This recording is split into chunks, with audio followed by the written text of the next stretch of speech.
Today's sunshine note is titled, Sandhill Cranes.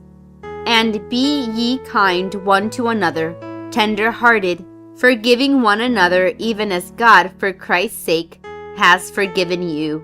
Ephesians chapter 4 verse 32.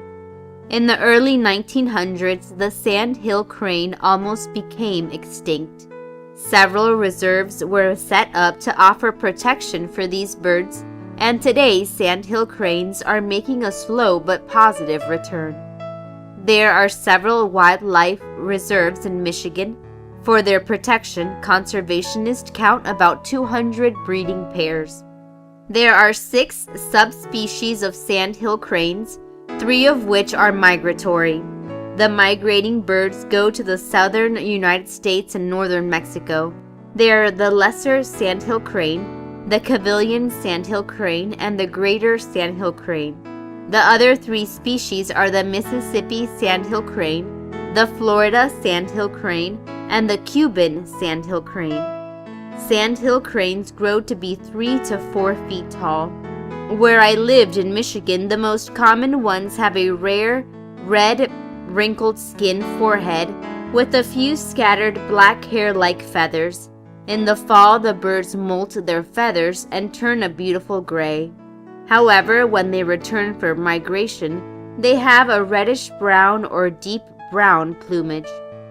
Both birds of a mated pair participate in the raising of the young. The female will lay 1 egg and about 2 days later lay a second egg.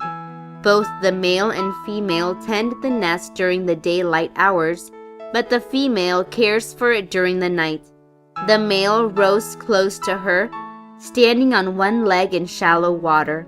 After 29 to 32 days, the clutch of eggs hatch. The new chicks stand 8 to 10 inches high and weigh 3 to 4 ounces.